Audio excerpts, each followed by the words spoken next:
us with the Spirit of Christ, that we may glorify your name.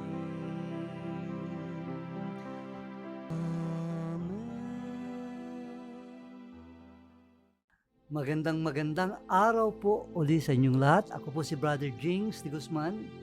Ako naman po si Kuya Joe Domingo. At ang aming pong programa ay Spreading the Words of Jesus on Oneness. Noong nakaraan po, nandito po tayo sa chapter 3, Love One Another. Nasa section 6 na po tayo. At noong nakaraan section, ang tema po kasi natin, Brother Joe, is importance ng Word of God. So noong una, sinabi natin na what will I do to receive eternal life? Sinabi natin na sell all you have, di ba? Give it to the poor. All you have. Medyo mahirap-hirap yun.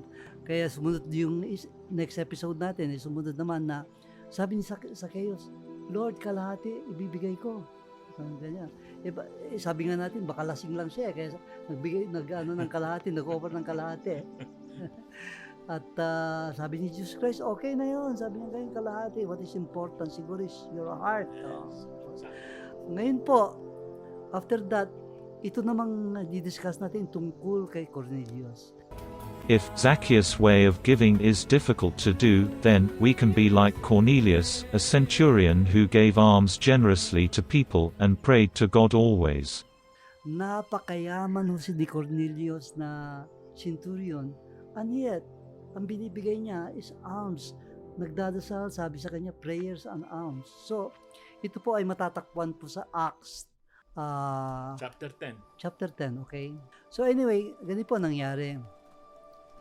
Si Cornelius po napakabait na tao. Maka-Diyos. Maraming tinutulungan. Alms lang, hindi all you have, hindi kalahati, alms lang, tulong lang. At panay ang dasal. Tapos, it's about 3 o'clock in the afternoon ata, o 1 o'clock, whatever. 3 o'clock in the afternoon, whatever. Nag-appear yung angel sa kanya na sabi niya, Cornelius, sabi niya doon, hindi nakakalimutan yung ginagawa mong pagtulong at saka pagdadasal, sabi niya gano'n. Punta ka sa Joppa. Magpadala ka ng tao doon, pasundo mo ito si Peter. Sabi niya, pasundo mo si Peter at siya ang magsasabi sa iyo kung anong gagawin mo. Sabi niya, kaya, pang! Tawag siya, pang! Takbo na yung mga kon. Yes sir. Sabi ng mga kanyang mga bata, mayaman Punta kayo sa Joppa, doon sa bahay ni Simon, the tanner. Ano ibig sabihin ng tanner? Yung basta sa may kinalaman sa mga mga skin, ginagawang sapatos o mga sinturon. Pero by the sea Ano kayong dapat doon ang bahay niya malapit sa dapat fisherman siya. Doon si Peter at sabihin nyo at dali nyo dito. Sabi nga niya. Alam mo, Brother Joe, isang araw sila naglakad papunta kay Peter. Si Peter naman, sinabihin na rin, oy, may darating na susundo sa'yo. Tapos, meron siyang panaginip Kasi, hindi ba, Brother Joe, si Peter ayaw niyang mag-preach sa Gentiles. Di ba? Ayaw niya, hindi siya comfortable. At medyo mayabang yung mga Jews para silang even before elitist. Para si Pilate medyo ilag din sa mga Jews na kuan. Tapos nanaginip siya. Yung kanyang panaginip, may message sa kanya na, Peter, wag mo na isipin na puro Gentiles, puro Jews ang followers natin. Pati Gentiles din. Kaya may darating sa'yo na puntahan mo bukas, darating sa'yo. Sabi gano'n. Tapos, yung panaginip niya actually, hindi naman direct ang sinabi sa kanya, parang mga iba-ibang hayop, Brother Joe. Tapos sabi niya, eat, Peter, eat. Sabi kay Peter, eat. Kumain ka, sabi ka na. Kakainin ko yan, puro mga... Bawal. Bawal yan eh. Sabi ko ano Unclean. unclean. Sabi niya sa iyo kung anong what I made clean is not unclean. Clean na yun. Kaya whatever it is, naintindihan niya. Ang importante dyan is kahit na sino ka man, pag if you desire to change, Exactly. enrolled ka na. Exactly. Kaya merong parable si Jesus Christ, the parable of the vineyard workers. Tama. Na yung nagtrabaho ng isang oras, pareho ang bayad dun sa nagtrabaho sa ano? Ng isang 4 na oras. 4 na oras sa isang araw. Oo, isang araw. Tapos nag-complain sila bakit pareho ang bayad. Kasi nung tinanong ni Jesus Christ sila, bakit kayo nandito? Wala kayong trabaho. Sabi, kasi wala pong kumukuha sa amin. Which means na gusto nila magtrabaho, pero walang kumukuha sa kanila. O sige, magtrabaho kayo. Isang oras lang, binayaran sila ng full. Kasi ang binayaran ni Jesus Christ, ng master sa kanila, is yung desire nila. Exactly. Yung desire. Yun ang importante, desire. Basta gusto mo lang nandiyan, waiting list ka. Basta gusto mo lang, nakapila ka. Para kang nakapila sa vaccine. Nakapila ka doon, waiting ka. Then, considered na May effort ka. enrolled ka na. Oo, Enrolled ka na, everything you need. Because naanda ka na magsike. Kaya balik tayo doon ngayon kay Cornelius. Dumating si Peter, tapos lumuhod. Lumuhod si Cornelius. Akalain mo, centurion luluhod sa isang fisherman. general siya. Fisherman, lumuhod siya. Sabi niya, inahon siya na yun, huwag kang luluhod, pareho tayong tao. Sabi Peter, I'm a man like you are. Sabi niya ganun. Okay, ganun. Ano ba, bakit mo ako pinasundo all the time? Sure, may idea na si Peter kung bakit niya pinasundo. Tapos sinabi niya, kasi itong anghel, nag-appear sa akin in the middle of the day. Tapos sabi niya, nasunduin kita. Sabi niya gano'n. At may sasabihin ka raw sa akin. At yan na, napakahaba. Kwento na ni Peter ang nangyari kay Jesus Christ, kung paano pagkapako niya, etc., etc., etc. At ang bandang huli doon, Brother Joe, is nagpabinyag sila. Water. Saka, ang maganda doon, nagpapabinyag sila sa water, isabi naman ni Jesus Christ, at saka ni John, you will be baptized with the Holy Spirit and with fire. Kaya, habang binabaptize sila sa water, dumating din daw ang Holy Spirit. Yun po ang nangyari, at hanggat pinatira siya, si Peter sa kanya ng ilang araw ata. I'm sure kwento si Peter. So, ikaw naman, Brother Joe, dagdagan mo yung mga sinabi ko, I'm sure. Pag ako libro, ikaw encyclopedia eh. Hindi naman, sobra ka na. Maganda itong istorya ng centurion eh. No? Itong taong to, maka-Diyos. Hindi nga siya Hudyo eh. Oo nga. Hindi siya Hudyo eh. Ang sabi sa kanya ng, alam nyo naman, bawal kami makipag-usap sa mga hindi Hudyo. Tapos, hindi na nga siya Hudyo, general pa siya. Sila yung mga nanunupil sila. Di lalo na. Pero, ang Diyos, hindi natin pwedeng harangin kung sino gusto niya kausapin. Kaya Lord, lahat in-enroll niya eh. Minsan yung pang teacher o yung pang principal ang may kasalanan kasi hindi niya pinuntahan dahil nahihiya yung ganon, hindi makapunta, walang pera. Tahan mo. Kaya tayo sabi, go to the ends of the earth. Baptize all nations. Starting from Jerusalem. Ngayon hindi na natin, ikaw binabanggit mo nung isang linggo na hindi na tayo kailangan bumiyahe katulad ni Paul. No? Meron tayo internet. Tayo? Diba? So, ang ginawa ngayon dito, nagpunta raw pero nagsalita ang Diyos kay Pedro sa panaginip niya, naintindihan niya na etong ganito, walang ginawang masamang tao o unclean ang Diyos. Kaya lahat ng ginawa niya is good. Kaya lang nagiging masama ang isang tao, isang bagay, kung sabing ganon, kinasangkapan mo sa hindi dapat gamitin. Para ba yung kutsara, ginamit mong panghukay? Hindi yan dyan eh.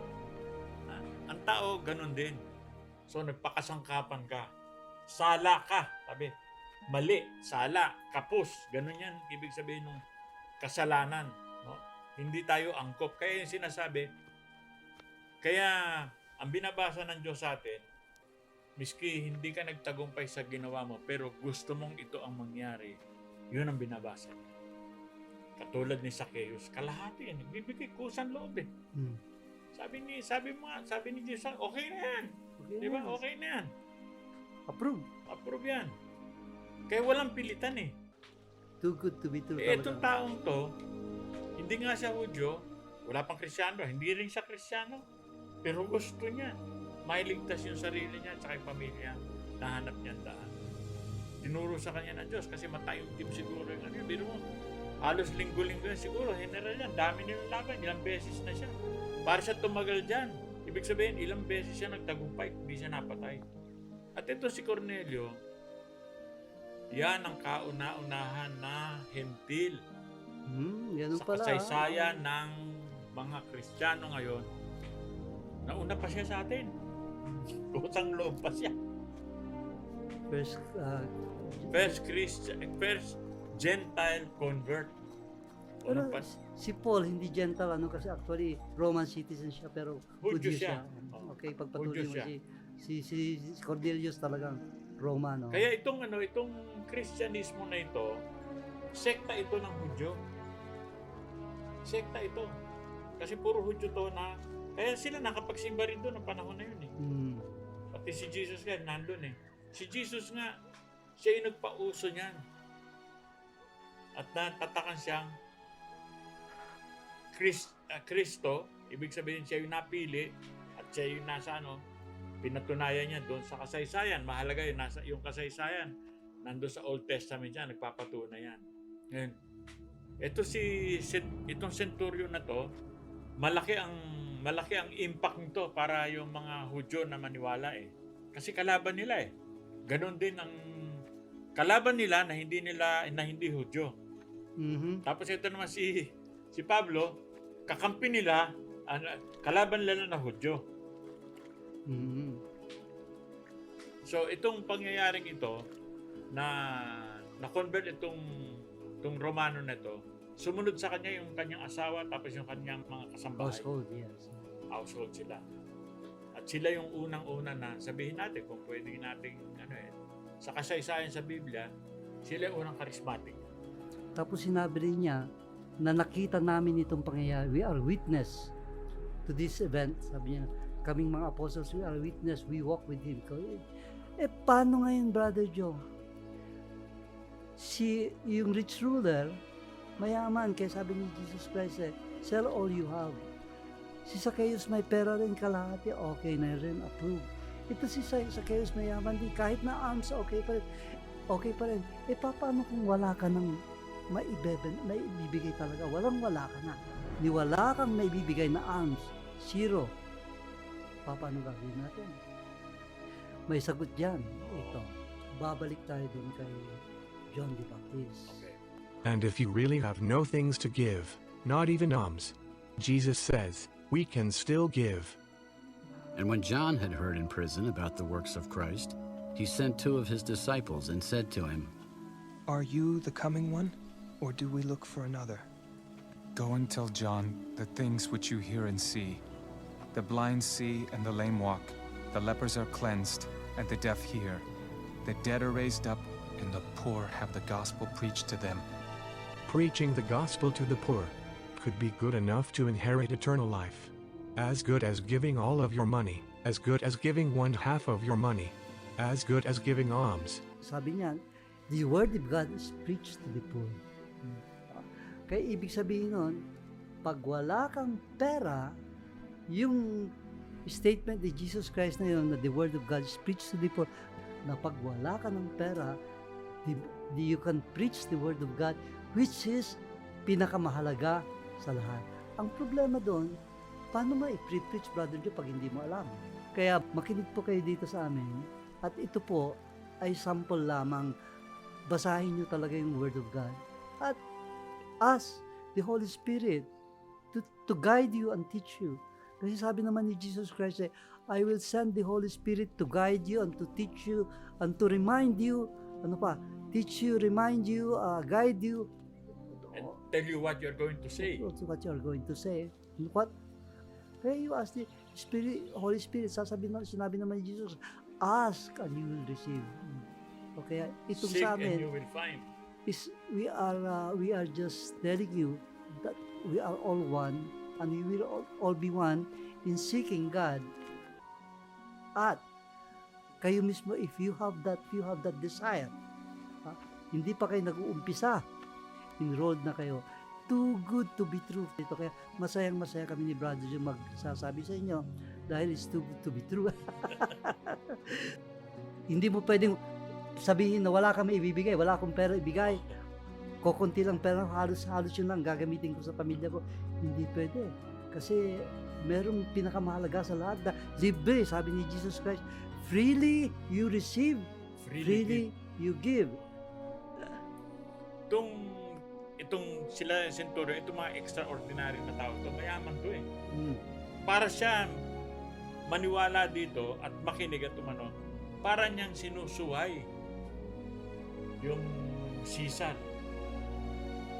Pero makikita yung paano kumilos ang Espiritu Santo kasi walang hindi maililigtas, pwera na lang talagang tinanggihan nila. Ngayon itong hindi tayo ihinga ng Diyos na something very different, no? Kung ano kung saan ka komportable. Ibig sabihin, kung musikero ka, may papel ka eh. Hindi mo lang gagamitin paghanap buhay mo, kundi pagpuri sa Diyos, gagamitin mo. Gagalingan mo pa. Dahil para kay Lord to. Kaya nga sa mga prayer groups, sa mga sambahan, yung mga umaawit doon, hindi nyo lang alam na pagka kayo umawit, inaalay nyo sa Diyos. Maraming tao gumagaling doon. Hindi natin alam yun. Dahil yung mga kanta, laging papuri sa Diyos. Tuwan-tuwa ang Diyos yan. Nakakaakit papunta sa Kanya. Diba? Mukha nung team song natin, Brother Joe. Make us all one in Him. Yan. Oh. Ganyan. Kaya pagpatuloy natin to at makisali tayo rito dahil lalo na ngayon sa mga panahon na ito na kailangan natin ng counseling at sa consolation, no? Dahil sa challenges ngayon. At meron tayong mga instrumento tulad ko nasa harapan namin na meron din kayo. Ordinaryo na to eh. Lahat kung gustong talaga magano, hindi kailangan bumili ng Bible, pwede ka makabili. Meron kang cellphone, makikita mo eh. Panahon ng araw siguro, si Cornelius, kunin niyo yung cellphone ko. Ano number ni Paul? Paul, ikaw ba si Paul? Pinapapunta ka dito eh. Isang araw pa silang naglakad. Isang araw, biro niya. Saka pabalik, isang araw din ha. Naglalakad ako araw-araw. Makaka 10 kilometers ako, 12 kilometers a day. Mga 15,000 steps yan. Patag. Siguro tapusin ko yan, mabagal lang kasi ako maglakad. 3 oras yun. Pero doon, naglakad kami ng ano dyan. Meeting namin ng opisina namin yun doon. 1967 pa yata yun. Di pagkatapos, dumaan kami, ang gigilid na ganyan. Tapos sa ganda, sumigaw yung kasama naming attorney. Si Attorney Florentino. Sabi niya, Brother Joe, Makinas Gold!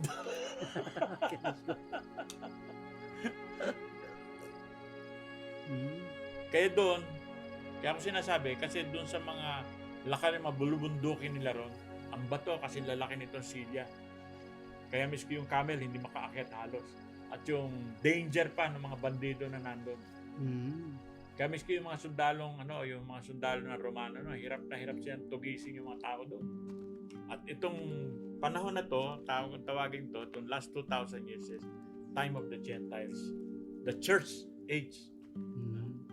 Kasi itong church na to is the church of the Gentiles. Ang hindi pa na-convert yung mga Hudyo.